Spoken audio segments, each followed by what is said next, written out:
this is more closer to home. In fact, the person's in the room today, but I'm not going to point her out. She's over there somewhere. Yeah, this is a case study about Ampere. Ampere is a 64-year-old, although we shouldn't say that, it should be Ampere really, and is due to retire at 65 next year. She's worked for Cornwall Council for the past, formerly Cornwall County Council, for the past 21 years as a home carer. You know, what more frontline dedicated job can there be than that? But help.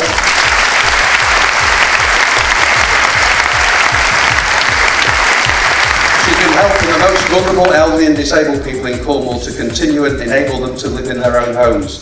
A job which involves her going out in all weathers, doing some very unpleasant tasks and working on social shift hours, weekends and even over Christmas. Her latest pension statement shows that next year, after 22 years doing that job for the council, she will get a local government pension of about £76 a week. £76 a week. In fact, Ampere now realises she can't afford to retire and meet all living costs, so she's hoping to arrange, subject to her employer agreeing of course on the new legislation, to carry on working, perhaps maybe working less hours, but carrying on, and she'll probably end up having to rely on state benefits as well as a reduced wage. That's the reason why we're all here today. I just want to tell you that there are hundreds of people out there who can't get in because it's an all-seated. There are people who want to be in here who can't because there's not enough room. So let's hear some noise for them.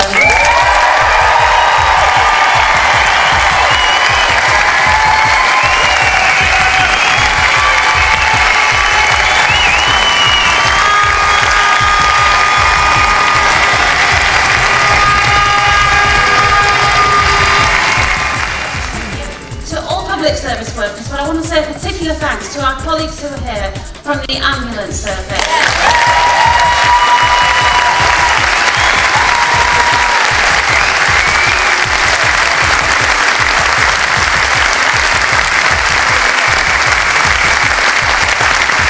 And the reason I want to do that is because on the 4th of November, when we saw one of the worst motorway crashes in our history, on the M5 near Taunton, we should remember that it was public service workers who were first on the scene.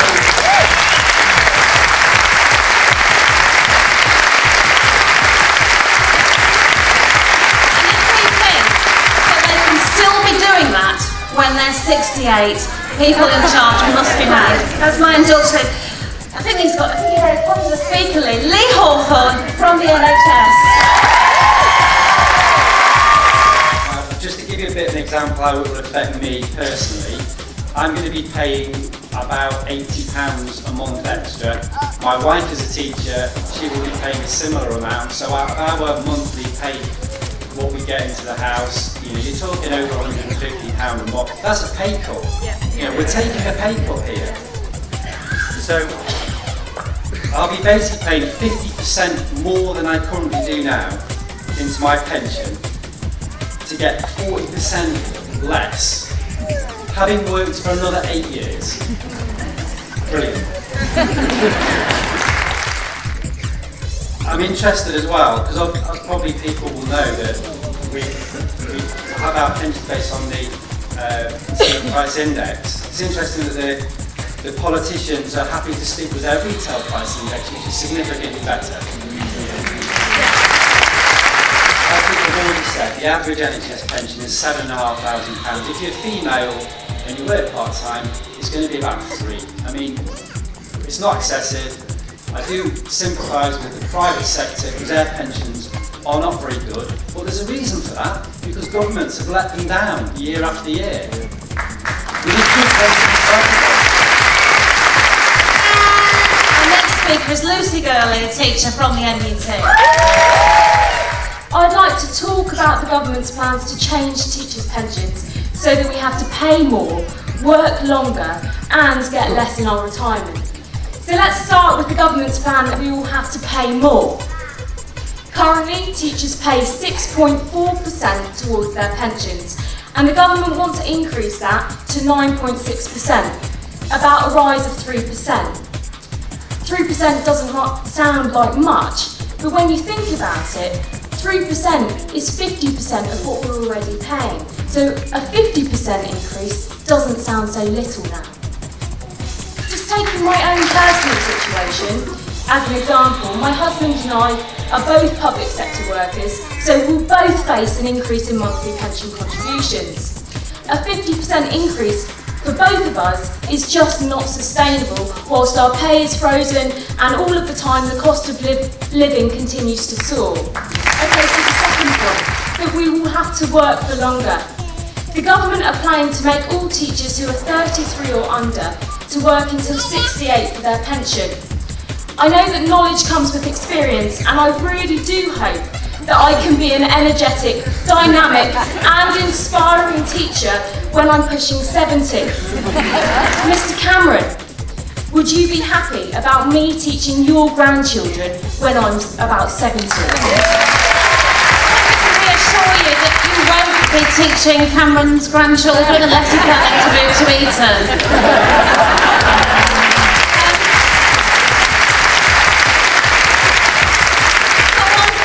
Case study, and I do caution you to have hankies at the ready because this is a real heartbreaker.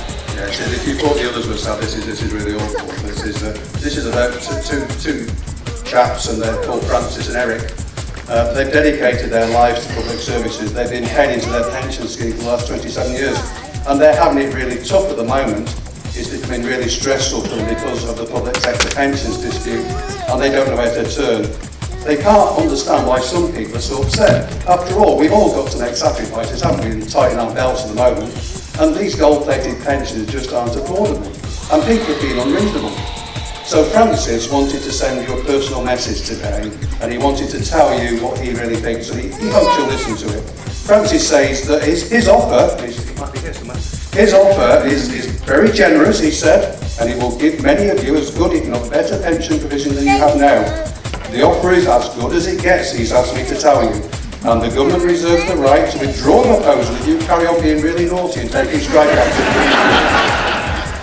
He also says that your horrible union leaders, people like Joe, here, they've jumped the gun, they've just been absolutely unreasonable. He told that to Andrew Marr on Sunday. And he says it's completely inappropriate and irresponsible to have balloted the strike action, and he's very, very cross indeed. Particularly when the discussions are ongoing and they've made a perfectly reasonable offer.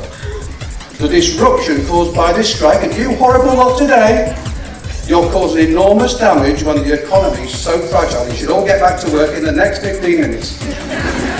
Now, I did ask Francis and Eric, because I had a chat with them, we had a cup of coffee and that's it before. I did ask them, well, just so you would know what their pension was, and they said it's going to be awful. Actually, poor old Francis and Eric, they're only going to be owed £43,825 a year. And when I heard that, I burst into tears, and I said to them, well, how much does that work out? I said, I've got to follow Fran, because we're so close. I said, how much does that work out a week? And he said, well, it's about £843 a week, just to round money, But I did 27 years, and I worked really hard, and I said, well, do you know what that means? He said that you'll earn more in 1 month than Anthony, who I talked about a minute ago, earns in a whole year. He was a bit shocked for that.